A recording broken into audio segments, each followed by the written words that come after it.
जय Hind. Last class में हम लोग उत्परिवर्तन देख रहे थे और वहाँ में उत्परिवर्तन में हम लोग पढ़े थे गुण सूत्र के संख्या में परिवर्तन के कारण उत्पन्न होने वाले उत्परिवर्तन। आज हम लोग को जो पढ़ना है वो गुण सूत्र के संरचना में परिवर्तन होने के कारण जो उत्पन्न होता है उत्परिवर्तन, उसके बारे में पढ़ना है। तो उसको आगे समझने के लिए आपको क्या करना है, पीछे वाले पोर्शन को एक बार रिवाइज कर लेंगे और फिर उसको समझेंगे। तो आज हेडिंग डालना है गुण सूत्र के संरचना में परिवर्तन के कारण उत्पन्न होने वाले उत्परिवर्तन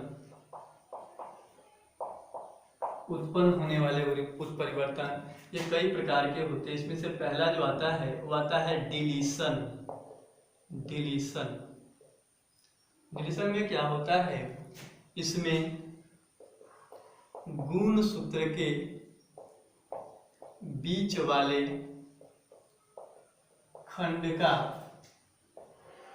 अभाव, गुण सूत्र के बीच वाले खंड का अभाव हो जाता है, होता है। जैसे अगर हम देख सकते हैं कि किसी भी जीव के अंदर ये गुण सूत्र है, मान लेना है समझने के लिए, ये किसी भी जीव का गुण सूत्र है। इसमें इस प्रकार से जीन मौजूद हैं 1 2 3 4 5 6 7, इस प्रकार से मौजूद हैं। अब कंडीशन क्या हुआ कि उस व्यक्ति के अंदर उत्परिवर्तन हुआ और वो उत्परिवर्तन जो है वो इस प्रकार से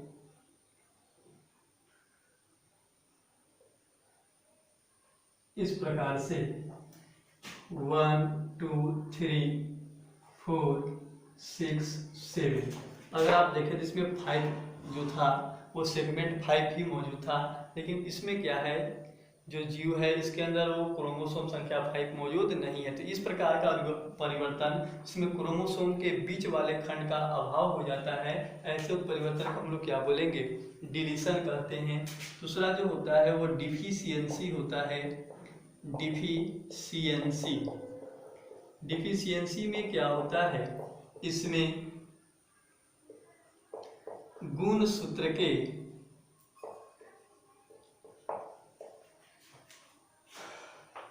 अंतिम या बाहरी खंड का अभाव होता है,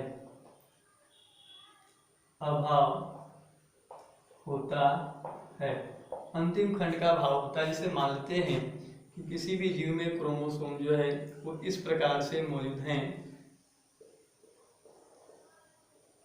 1 2 3 4 5 6 और 7। उसमें क्या हुआ, उत्परिवर्तन हुआ और उत्परिवर्तन होने के बाद जो गुण सूत्र है वो इस प्रकार से रह गया 1 2 3 4 5 6। तो यहाँ पर जो 7 जो सेगमेंट था वो इसके अंदर 7 सेगमेंट नहीं है। तो ये अंतिम खंड का, आखिरी खंड का क्या हो रहा है, अभाव हो रहा है। तो जब क्रोमोसोम में आखिरी खंड के अभाव के कारण उत्परिवर्तन उत्पन्न होता है तो उसको क्या बोलेंगे, डिफिशियंसी बोलेंगे। और बीच वाले खंड के अभाव के कारण उत्परिवर्तन उत्पन्न हुआ तो उसको हम लोग क्या बोलेंगे, डिलीशन बोलेंगे। नेक्स्ट जो आपका होता है तीसरा, वो होता है ट्रांसलोकेशन।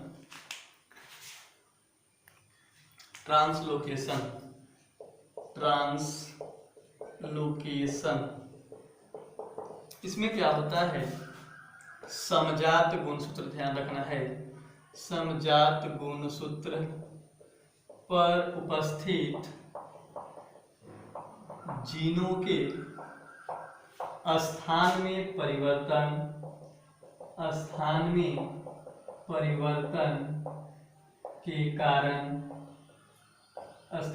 परिवर्तन के कारण उत्पन्न उत्परिवर्तन को ट्रांसलोकेशन कहते हैं। उत्पन्न उत्परिवर्तन को ट्रांसलोकेशन कहते हैं। तो सीधा सा एग्जाम्पल से समझ सकते हैं। जैसे मान लीजिए ये समजात क्रोमोसोम है। ऐसे क्रोमोसोम जो आकार एवं बनावट में क्या होते हैं, एक दूसरे के समान होते हैं। ऐसे क्रोमोसोम को हम लोग समजात क्रोमोसोम कहते हैं। 1 2 3 4 5 6 7 इस प्रकार से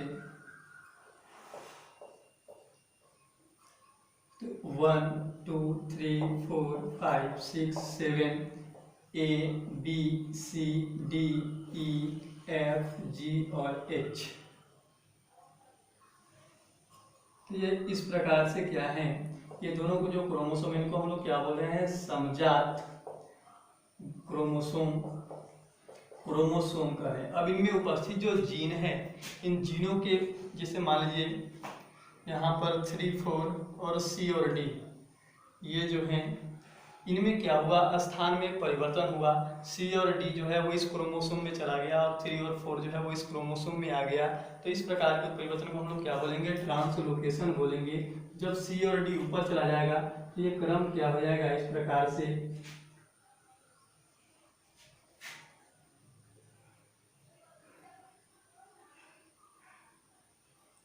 1 2 3 की जगह पर कौन चला गया, C, और 4 की जगह पर कौन चला गया, D, और बाकी जो क्रम है वो 10 के 10 हैं, 5 6 7। ठीक इसी प्रकार से नीचे वाले क्रोमोसोम में क्या हो जाएगा, यहाँ पर A तो वैसे के वैसे, B वैसे के वैसे, C के जगह पर कौन जाएगा 3 और D के जगह पर कौन जाएगा 4। बाकी उसके बाद जो सबके सब सेम रहेंगे F और G। इस प्रकार से क्या हो रहा है, जो क्रोमोसोम के या जीन के जो खंड हैं वो क्या हो रहे हैं, उनका स्थान में परिवर्तन हो रहा है, वो डिसलोकेट हो रहे हैं समजात गुणसूत्र के नॉन सिस्टर क्रोमेटिड के बीच में। तो अगर इस प्रकार का परिवर्तन होता है तो उसको हम लोग क्या बोलते हैं, ट्रांसलोकेशन बोलते हैं। अब दोनों तरफ से हो रहा है तो इसको हम लोग एक तरह से क्या कर सकते हैं कि रेसिप्रोकल भी म्यूटेशन कर सकते हैं। तो इसको आप क्या करिए, पहले नोट करिए, उसके बाद आगे बढ़ते हैं नेक्स्ट टाइप की ओर।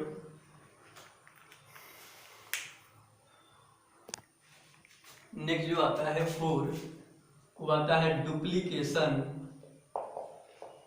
डुप्लीकेशन इसमें क्या होता है, इसमें गुणसूत्र के कुछ खंडों का डुप्लीकेशन हो जाता है, या कह सकते हैं कि द्विगुणन होता है या प्रतियां बनती है,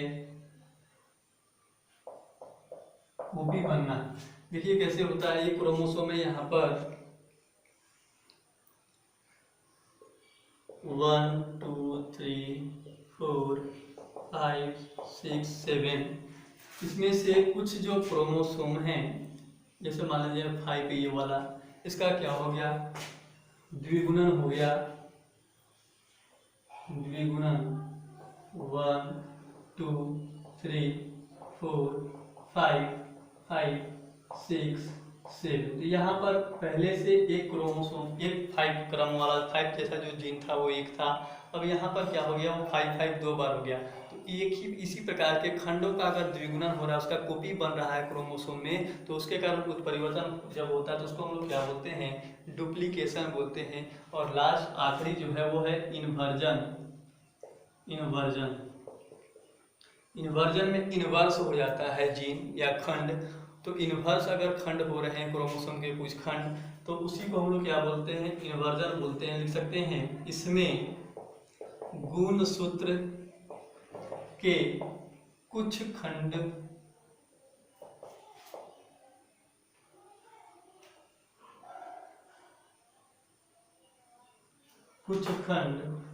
विपरीत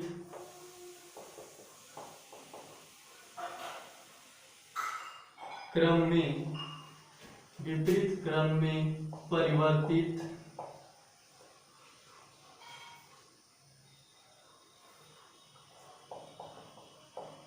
परिवर्तित हो जाते हैं। देखिए जैसे इसमें मान लेते हैं ये क्रम था क्रोमोसोम के अंदर 1 2 3 4 5 6 और 7, इस प्रकार से क्रम था। इसमें से कुछ खंड जो हैं उनके क्रम में क्या होता है, वो परिवर्तन हो जाता है। वो परिवर्तित होकर के इस प्रकार से विपरीत रूप में मौजूद रहते हैं। 1 2 3 6 5 4 और इस प्रकार से 7। अगर इस प्रकार से क्या होगा, यहाँ पर 4 5 6 है, यहाँ पर 6 5 4 हो गया, तो इस प्रकार से अगर क्रम में क्या होता है, परिवर्तन हो जाता है, तो इस प्रकार के परिवर्तन को हम लोग क्या बोलते हैं, परिवर्तन को क्या बोलते हैं, इन्वर्जन बोलते हैं। तो यहाँ तक था क्या, गुणसूत्रीय उत्परिवर्तन, और वो भी किसके कारण, संरचना में परिवर्तन के कारण। अब आगे जो हम लोग को समझना है वो समझना है बिंदु उत्परिवर्तन, पॉइंट म्यूटेशन। तो इसको नोट करिए, इसके बाद आगे बढ़ते हैं। हेडिंग डालेंगे बिंदु सूक्ष्म, या उसी को बोलते हैं जीन उत्परिवर्तन, या इंग्लिश में इसको बोलते हैं पॉइंट म्यूटेशन। पॉइंट म्यूटेशन ये क्या होता है, बिंदु सूक्ष्म या जीन या उत्परिवर्तन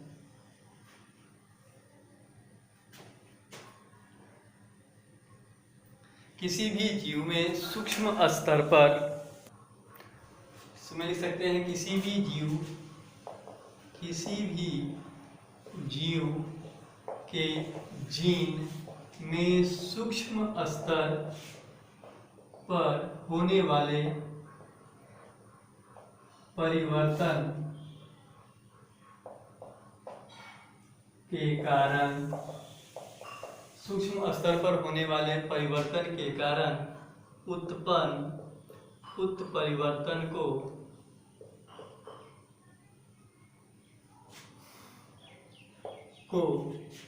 सूक्ष्म या जीन उत्परिवर्तन कहते हैं।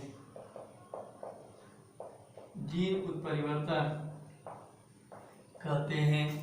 ये जो उत्परिवर्तन होता है ये आणविक स्तर पर होता है, और वो आणविक स्तर पर न्यूक्लियोटाइड या डीएनए में परिवर्तन का उत्पन्न होता है। इसमें लिख सकते हैं, इस प्रकार का उत्परिवर्तन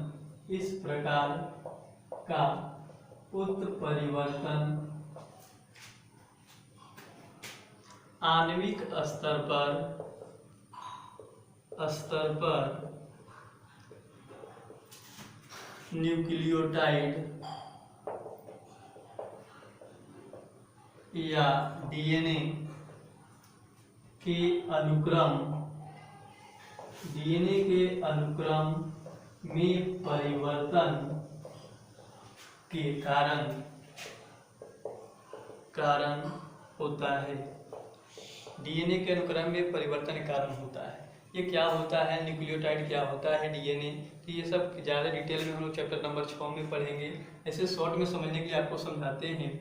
ये किसी भी जीव में इस प्रकार से क्या होता है, डीएनए जो होता है वो दोहरी कड़ी डीएनए किसी भी जीव में मौजूद होता है इस प्रकार से, और इस डीएनए में क्या होते हैं, इस प्रकार से क्रम लगे होते हैं। ये जो क्रम हम आपको बना रहे हैं, ये 4 प्रकार के नाइट्रोजन बेस होते हैं, 4 प्रकार के न्यूक्लियोटाइड होते हैं। इसमें ए होता है, टी होता है, जी होता है और सी होता है। इस प्रकार से A T G C, A T G C, A T G C, फिर यहाँ नीचे वाले क्रम में खंड में भी ए टी जी सी, इस प्रकार से क्या होते हैं,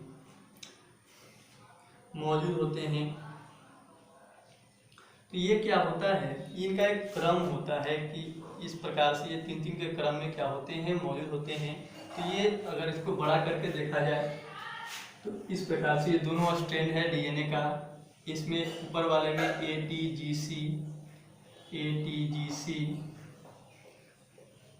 ए टी जी सी, इस प्रकार से नीचे वाले में ए के सामने टी होता है, टी के सामने ए, सी के जी के सामने सी और सी के सामने जी। इस प्रकार से क्या होता है, T A C ji, T A सी जी। दोनों डीएनए के 2 खंड, दोनों 2 कड़ी होते हैं, और दोनों कड़ी इस प्रकार से क्या होते हैं, मौजूद होते हैं, और ये 3-3 के समूह में होते हैं। ये 3-3 के समूह में मौजूद होते हैं, जिनको हम लोग कोडोन कहते हैं। अब ये जो कोडोन है, इनके पास क्या होता है, इन्फॉर्मेशन होता है कि ये क्या करते हैं, आरएनए बनाते हैं। तो ये जो डीएनए है वो क्या करेगा, इस प्रकार से एक आरएनए बना, ये डीएनए है, डीएनए क्या करेगा, आरएनए बनाएगा। आरएनए क्या करता है, आरएनए जैसे मान लीजिए ये दोनों पहले अलग हो गए, तो कोई एक खंड अलग होगा तो उससे आरएनए बनेगा, ठीक है ना। तो इस प्रकार से क्या होता है, जब वो अलग होकर के आरएनए बनाएंगे, और आरएनए जो होता है वो क्या करता है, प्रोटीन बनाता है। आरएनए पर मान लेते हैं इस प्रकार से क्रम बने, A U G C, A U G C, AUGC, इस प्रकार से क्रम है। तो ये तीन तीन के समूह में रहते हैं और इनके पास क्या होता है, प्रोटीन बनाने का इंफॉर्मेशन होता है। और जब ये प्रोटीन बनाते हैं तो हमारे अंदर किसी भी प्रकार के लक्षण परिलक्षित होते हैं, दिखाई देते हैं। तो ये जो पहले AUG क्रम था, इस प्रकार मान लीजिए ये डिलीट हो गया, G हट गया, तो अब AUC हो जाएगा, ठीक है ना। तो इस C होने के कारण पूरा क्रम यहाँ से वहाँ तक पूरा का पूरा क्रम क्या हो जाएगा, परिवर्तित हो जाएगा। और उसके कारण जो पहले प्रोटीन बन रहा था अब वो प्रोटीन नहीं बनेगा। तो इस प्रकार के परिवर्तन के कारण जब DNA के अनुक्रम में परिवर्तन के कारण जब वो परिवर्तन उत्पन्न होते हैं तो उसी को हम लोग क्या कहते हैं, बिंदु या सूक्ष्म उत्परिवर्तन कहते हैं। अभी आपको समझ में नहीं आया होगा तो इसको चैप्टर 6 में पढ़ेंगे, और बाकी जब बारी बारी से इसी के अंदर जब हम लोग समझेंगे तो आगे इसको समझाएंगे पुनः से। ये ध्यान रखिएगा कि DNA जो होता है वो RNA बनाता है, RNA प्रोटीन बनाता है, और प्रोटीन से क्या होते हैं, लक्षण दिखाई देते हैं। DNA में 4 तरह के नाइट्रोजन बेस होते हैं, A, T, G और C, और ये क्या होते हैं, तीन तीन के समूह में रहते हैं, जिसको हम लोग क्या बोलते हैं, कोडोन कहते हैं। और उसी कोडोन के ऊपर क्या होता है, इन्फॉर्मेशन होता है प्रोटीन बनाने का। अब ये जो कोडोन होता है उसमें से ATGC में से कोई एक को बाहर कर लीजिए या एक को उसके अंदर बैठा दीजिए अलग से, तो क्या होगा, पूरा का पूरा जो तीन तीन का जो क्रम होता है वो क्रम क्या हो जाता है, बदल जाता है। और उस क्रम के बदलने के कारण जो परिवर्तन उत्पन्न होगा उसी को हम लोग क्या बोलेंगे, सूक्ष्म या बिंदु उत्परिवर्तन कहते हैं। तो इसको हम लोग आगे पढ़ेंगे। अब ये जो सूक्ष्म या बिंदु उत्परिवर्तन होता है इसको भी कई भागों में बांटा गया है। इसमें से पहला जो टाइप आता है वो आपका आता है प्रतिस्थापन। प्रतिस्थापन का मतलब होता है सब्स्टिट्यूशन। सब्स्टिट्यूशन क्या होता है, इसमें देखेंगे, इसमें लिख सकते हैं उत्परिवर्तन। उत्परिवर्तन जो एक क्षार युग्म को दूसरे क्षार युग्म द्वारा प्रतिस्थापन से होता है। प्रतिस्थापन से होता है।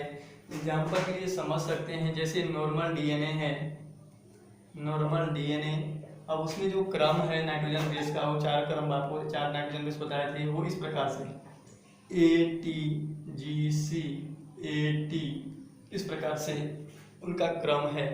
अब उसमें से क्या हुआ कि एक जो है इसमें से मान लेते हैं C, ये क्या हो गया, यहाँ से प्रतिस्थापित हो गया, दूसरे नाइट्रोजन बेस इसके स्थान पर आ गया, तो क्रम क्या हो जाएगा ATG, और इसके C के जगह पर क्या हो गया, मान लेते हैं यहाँ पर पुनः से A आ गया, तो A और ये A और T, ये क्या हो गया, एक नाइट्रोजन बेस जो पहले से यहाँ पर C मौजूद था, अब वो C के जगह पर कौन आ गया है, A आ गया है।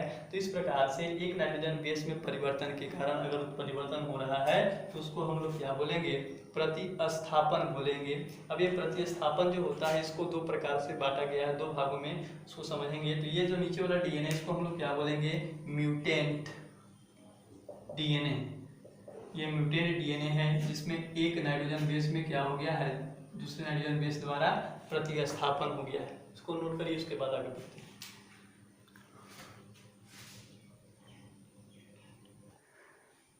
अब सब्स्टिट्यूशन को 2 भागों में बांटा गया है। पहला होता है ट्रांजिशन। ट्रांजिशन क्या होता है, ऐसा उत्परिवर्तन जिसमें एक प्यूरीन के स्थान पर दूसरा प्यूरीन, एक प्यूरीन के स्थान पर दूसरा प्यूरीन तथा एक पायरिमिडीन या एक पायरिमिडीन के स्थान पर दूसरा पायरिमिडीन स्थान परिवर्तित करता है, स्थान परिवर्तित करता है, तो उसको क्या बोलेंगे, ट्रांजिशन बोलेंगे। प्यूरीन और पायरिमिडीन क्या होता है, अभी हम आपको बताया कि DNA में 4 प्रकार के नाइट्रोजन बेस होते हैं, A, T, G और C। ये 4 प्रकार के जो नाइट्रोजन बेस होते हैं उनमें से एक और होता है जिसको यू कहते हैं। ये जो यू होता है वो आरएनए में होता है, डीएनए में मौजूद नहीं होता है। तो ये टोटल 5 प्रकार के नाइट्रोजन बेस हो गए, इनमें से 4 प्रकार के एटीजीसी जो होते हैं वो डीएनए में मौजूद होते हैं। तो इनको 2 भागों में बांटा गया है, एक होता है प्यूरीन और दूसरा होता है पायरीमिडीन। तो प्यूरीन जो होते हैं 4 में से वो ए और जी होते हैं। ए और जी क्या होता है, प्यूरीन होता है। और बाकी जो बच गया सी, यू और टी, ये जो होते हैं वो पायरीमिडीन होता है। तो इसमें कह रहा है कि एक प्यूरीन जैसे ए है, तो एक प्यूरीन जो है वो दूसरे प्यूरीन के साथ स्थान परिवर्तित करे, और दूसरा एक पायरीमिडीन जो है वो दूसरे पायरीमिडीन के साथ क्या करे, स्थान परिवर्तित करे। तो उसको हम लोग क्या बोलते हैं, ट्रांजिशन बोलते हैं। जैसे देखिए ए, पहले से ए के साथ टी था, अब ए के जगह पर कौन आ गया, ए के जगह पर आ गया जी, और टी के जगह पर कौन आ गया सी। अर्थात हम लोग कह सकते हैं कि ए जो है वो टी के साथ स्थान परिवर्तित कर लिया, और टी जो है वो सी के साथ। यहाँ पर ए है वो क्या है, प्यूरीन है, और टी क्या है, पायरीमिडीन है। जी क्या है, प्यूरीन है, और सी क्या है, पायरीमिडीन। तो यहाँ पर ए प्यूरीन जो है वो किसके साथ स्थान परिवर्तित कर रहा है, प्यूरीन का। अर्थात ए के स्थान पर कौन आ गया, जी, और पायरीमिडीन टी के स्थान पर कौन आ गया, पायरीमिडीन सी। तो इस प्रकार से अगर प्यूरीन के स्थान पर प्यूरीन द्वारा स्थान परिवर्तन हो रहा है, या पायरीमिडीन के स्थान पर पायरीमिडीन द्वारा, तो इस प्रकार का स्थान परिवर्तन जब होता है तो इस प्रकार के हम लोग उस परिवर्तन को क्या बोलते हैं, ट्रांजिशन बोलते हैं। इसके बाद नेक्स्ट जो होता है उसको बोलते हैं ट्रांसवर्सन। ट्रांसवर्सन क्या होता है, जब प्यूरीन पायरीमिडीन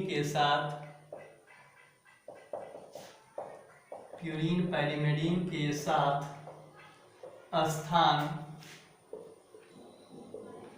परिवर्तित करता है तो उसे ट्रांसवर्सन कहते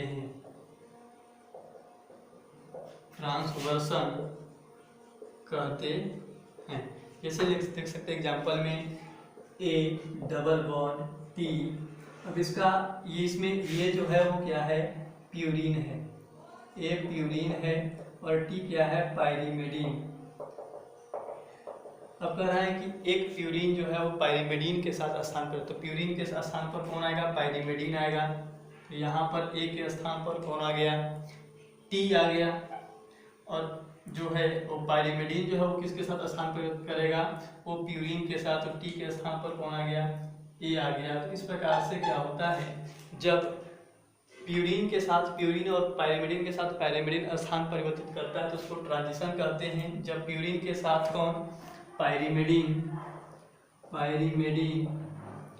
और पायरीमिडीन के स्थान पर कौन, प्यूरीन स्थान परिवर्तित करता है तो उसको हम लोग क्या बोलते हैं, ट्रांसवर्सन बोलते हैं। और जब एकल न्यूक्लियोटाइड एक नाइट्रोजन बेस में इस प्रकार का परिवर्तन होता है तो उसको हम लोग क्या बोलते हैं, सब्स्टिट्यूशन बोलते हैं, प्रतिस्थापन बोलते हैं। तो इसको नोट करिए। इसके बाद आगे नेक्स्ट टाइप देखते हैं।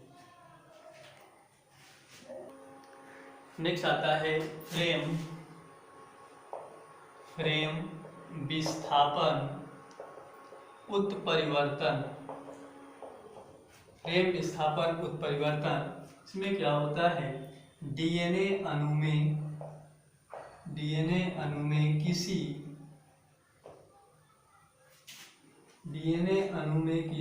एक नाइट्रोजन क्षार के निवेशन का मतलब होता है ऐड करना, या विलोपन का मतलब होता है एक नाइट्रोजन क्षार क्या हो गया, डिलीट हो गया, गायब हो गया। निवेशन या विलोपन के कारण उत्पन्न उत्परिवर्तन को फ्रेम विस्थापन उत्परिवर्तन कहते हैं। ये फ्रेम इसका होता है English frame shift mutation. Frame shift mutation कह रहा है कि डीएनए अणु में किसी एक नाइट्रोजन क्षार के निवेशन या विलोपन के कारण उत्पन्न उत्परिवर्तन को हम लोग क्या कहते हैं, फ्रेम विस्थापन उत्परिवर्तन कहते हैं। इसका एग्जाम्पल जो पहले एनसीईआरटी में दिया हुआ है उसको हम लोग समझेंगे, उसके बाद अपना एग्जाम्पल आपको समझाएंगे। एग्जाम्पल समझिए। अभी बताया कि डीएनए अणु में कितने प्रकार के नाइट्रोजन बेस होते हैं, 4 प्रकार के नाइट्रोजन बेस होते हैं ATGC। और ये 4 प्रकार के नाइट्रोजन बेस जो होते हैं वो 3-3 के क्रम में मौजूद होते हैं। और वो 3 नाइट्रोजन जो बेस का क्रम जो बना होता है उसको कोडोन कहते हैं। और वो कोडोन के पास क्या होता है, प्रोटीन बनाने का इन्फॉर्मेशन होता है, जानकारी होता है। और प्रोटीन किससे बनता है, अमीनो एसिड से बनता है। तो यहाँ पर देखिए वो किसी डीएनए का एक छोटा सा क्रम लिया गया है। पहले जो क्रम था वो क्या था, UAU, ये 3 क्रम है जिसको हम लोग कोडोन कर रहे हैं। फिर था CCA UAU, CCA UAU। ये क्या कर रहे थे, टायरोसिन पोरोलिन, टायरोसिन पोरोलिन, टायरोसिन, इस प्रकार के अमीनो एसिड बना रहे थे जो बाद में जुड़ करके क्या बनाते, प्रोटीन बनाते। अब क्या हुआ कि इसमें एक बाहरी से जो G है तो वो इसमें C के स्थान यहाँ पर ऐड हो गया। ठीक है, अब जब जैसे ही G ऐड हुआ तो ये इधर तो कोई परिवर्तन नहीं होगा, ये UAU जैसे के तैसे रहेगा। G ऐड होगा तो अब ये G और ये 2 C मिल करके 3 का क्रम बनाएंगे। अब इसमें से 2 C जो है वो G के साथ 3 का क्रम बना लिए तो A बच गया। अब ये जो है वो इसके साथ, ये तीनों के साथ क्या करेगा, क्रम बनाएगा। तो ये 3 का अलग क्रम AU ये हो जाएगा। अब U जो है वो ये तीनों के साथ क्या करेगा, क्रम बनाएगा। इस प्रकार से क्या हुआ कि एक के ऐड होने से जो ऊपर जो पहले क्रम था वो पूरा का पूरा क्रम जो है वो क्या हो गया, बदल गया। पहले जो क्रम था वो क्या था, CCA था, अब हो गया GCC। पहले UAU था, अब हो गया AUA। पहले CCA था, अब UCC हो गया। तो इस प्रकार से क्या हो गया कि एक नाइट्रोजन बेस के बाहर से ऐड होने के कारण पूरा के पूरा जो डीएनए में जो नाइट्रोजन बेस का जो क्रम था वो क्रम क्या हो गया, परिवर्तन हो गया।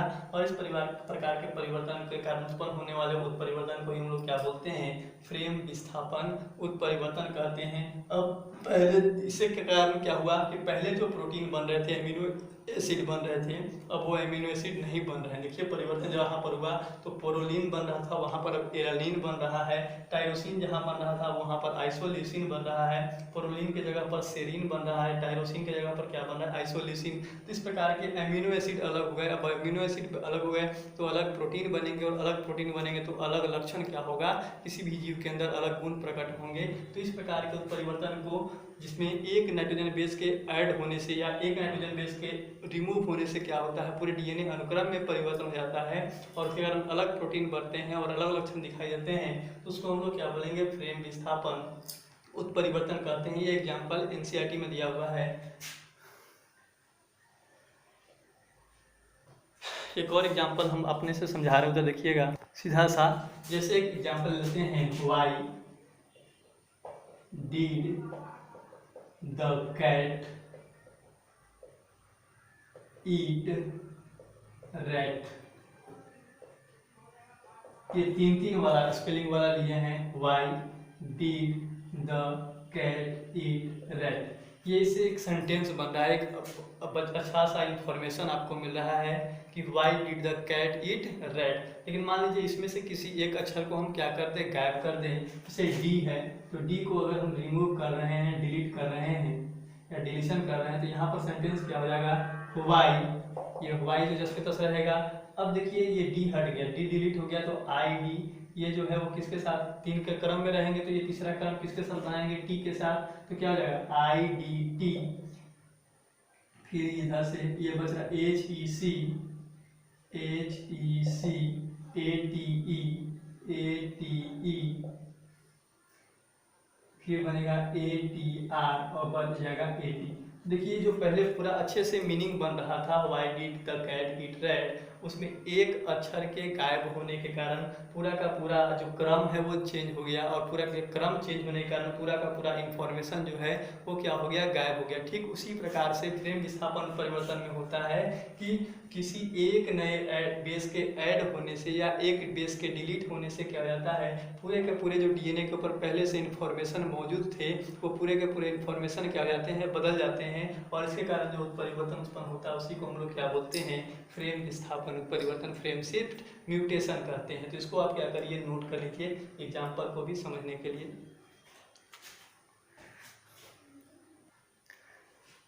तो यहाँ पर जो है वो पॉइंट म्यूटेशन बिंदु परिवर्तन क्या होता है, समाप्त होता है। अब आगे दो और बता रहे हैं हम आपको, वो आपके बोर्ड एग्जाम के लिए बिल्कुल नहीं है, तो उसको ऐसे ही समझना है, ओरली ध्यान रखना, उसके बारे में ज़्यादा लिखेंगे नहीं। तो आता है कोशिका के प्रकार, कोशिका के प्रकार के आधार पर उत्परिवर्तन, कोशिका के प्रकार के आधार पर उत्परिवर्तन, और ये दो प्रकार के होते हैं। एक होता है कायिक, इसको बोला जाता है सोमैटिक। सोमैटिक ये क्या होता है, कायिक कोशिका में, कायिक कोशिका में परिवर्तन के कारण उत्पन्न उत्परिवर्तन को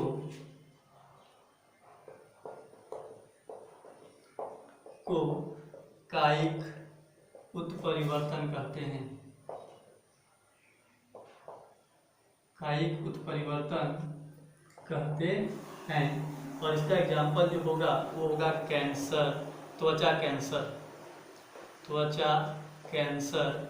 सीधा सा कायिक कोशिका क्या होता है, जनरली हमारे शरीर में दो प्रकार की कोशिकाएं होती हैं। एक वो कोशिकाएं जो जन्म में भाग लेते हैं, रिप्रोडक्शन में भाग लेते हैं, उनको हम लोग जन्म कोशिका बोलते हैं, जैसे शुक्राणु और अंडाणु हो गया। और उनके अलावा हमारे शरीर में जितने भी प्रकार के कोशिकाएं होती हैं वो सब के सब जो होते हैं वो कायिक कोशिका होते हैं, और उनके अंदर उत्परिवर्तन हो रहा है तो उसको हम लोग क्या बोलेंगे, कायिक उत्परिवर्तन बोलेंगे।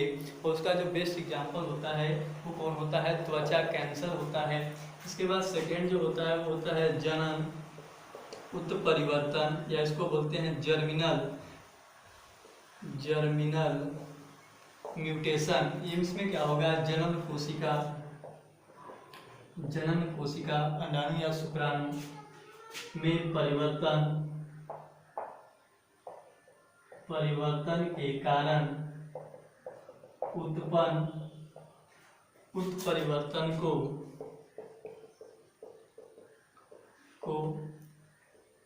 जनन उत्परिवर्तन कहते हैं। जैसे आँखों के रंग। अब ये दोनों में क्या है, जो सोमैटिक होता है, जो कायिक उत्परिवर्तन होता है, ये एक पीढ़ी से दूसरे पीढ़ी में स्थानांतरित नहीं होता है, जबकि जनन उत्परिवर्तन जो होता है वो जनन कोशिका में परिवर्तन के कारण उत्पन्न हो रहा है, इसलिए एक पीढ़ी से दूसरे पीढ़ी में क्या होता है, स्थानांतरित होता है। इसमें लिख सकते हैं यह एक पीढ़ी से दूसरे पीढ़ी में स्थानांतरित नहीं होता है, और ये जो उत्परिवर्तन होता है यह एक पीढ़ी से दूसरे पीढ़ी में स्थानांतरित होता है। नोट करिए इसको। इसके बाद एक और है, आज का आखिरी है, वो है on the basis of outcome. Outcome के आधार पर इनको तीन भागों में बांटा गया है। पहला होता है सेम सेंस म्यूटेशन, सेकेंड होता है एंटी सेंस म्यूटेशन, और थर्ड होता है नॉनसेंस म्यूटेशन। सेम सेंस में क्या होता है, मान लीजिए किसी में GAG क्रम है, और वो GAG क्रम जो है वो ग्लूटेमिक अम्ल का निर्माण कर रहा है, ग्लूटेमिक एसिड का निर्माण कर रहा है। इसमें क्या हुआ, परिवर्तन हुआ, और ये GCG हो गया, और ये क्या करने लगा, परिवर्तन हुआ, लेकिन एसिड का निर्माण वही कर रहा है, ग्लूटामिक एसिड ही बन रहे हैं। इसमें क्या हो रहा है कि कोडोन के एक नाइट्रोजन बेस में परिवर्तन होने के बावजूद भी एसिड निर्माण में, अमीनो एसिड के निर्माण में कोई परिवर्तन नहीं हो रहा है। तो इसको हम लोग क्या बोलेंगे कि ये कैसा उत्परिवर्तन था, सेम सेंस उत्परिवर्तन था, जिसका कोई इफेक्ट हमारे बॉडी के ऊपर दिखाई नहीं देता है। तो इसमें लिखेंगे सेम एसिड, एसिड सेम बन रहा है तो नो इफेक्ट, इसका इफेक्ट हमारे बॉडी पर नहीं होता है। दूसरा होता है एंटी सेंस, जैसे GAG, तो ये GAG जो है वो क्या बना रहा है, ग्लूटामिक एसिड बना रहा है, ग्लूटामिक एसिड बना रहा है। अब ये क्या हो गया, चेंज हुआ और एक की जगह पर क्या हो गया U, तो ये हो गया GUG। अब ये पहले ग्लूटामिक एसिड बना रहा था, जैसे इसमें चेंज हुआ तो इसमें क्या बना, वेलिन, वेलिन एमिनो एसिड बन गया। अब इसके कारण क्या हुआ कि यहाँ पर एसिड चेंज हो गया, तो एसिड चेंज हो गया अर्थात कहने का मतलब प्रोडक्ट चेंज, और प्रोडक्ट चेंज हुआ तो दूसरा एसिड दूसरा प्रोटीन, और दूसरा प्रोटीन बनेगा तो दूसरा लक्षण क्या होगा, दिखाई देगा। इसमें लिख सकते हैं हैव इफेक्ट, या इसमें लिख सकते हैं कि इफेक्ट द बॉडी पार्ट्स, देखिए हैव इफेक्ट। नेक्स्ट जो आता है वो आपका आता है नॉनसेंस, इसमें आता है GAG, ये क्या बना रहा है, ग्लूटामिक एसिड, और ये चेंज हो गया UAG हो गया, नो एसिड, एसिड का निर्माण ही नहीं हो रहा है। तो इस प्रकार के अगर म्यूटेशन है तो उसको हम लोग क्या बोलेंगे, नॉनसेंस म्यूटेशन बोलते हैं। इसमें लिख सकते हैं no code for amino acid. अब एमिनो एसिड ही नहीं बन रहा था, जो पहले से एमिनो एसिड जिस लक्षण को नियंत्रित कर रहा था वो लक्षण ही अब दिखाई नहीं देगा, वो लक्षण ही प्रकट नहीं होते, इसको हम लोग क्या बोलेंगे, नॉनसेंस बोलेंगे। तो ये on the basis of outcome जो है वो म्यूटेशन तीन प्रकार के, अगर सेम एसिड म्यूटेशन हो रहा है और एसिड सेम बन रहा है तो उसको हम लोग सेम सेंस बोलेंगे। अगर म्यूटेशन हो रहा है और एसिड अलग अलग बन रहे हैं तो उसको हम लोग क्या बोलेंगे, एंटी सेंस बोलेंगे। और अगर म्यूटेशन हुआ और एसिड का निर्माण नहीं हुआ तो उसको हम लोग क्या बोलेंगे, नॉन सेंस बोलेंगे। तो ये कुछ बेसिक चीज़ें थे, कुछ जानकारी आपको जरूरी था। इसके बावजूद भी कई और होते हैं, डोमिनेंट होता है, रिसेसिव होता है, कई और प्रकार के होते हैं। तो उन सभी के बारे में या हायर क्लासेस में पढ़ना है या हायर कॉम्पिटिटिव एग्जाम में, इतना बहुत ज़्यादा है आपके बोर्ड एग्जाम के लिए, तो इसको नोट कर लीजिएगा। बाकी विशेष अगले क्लास में, तब तक के लिए धन्यवाद।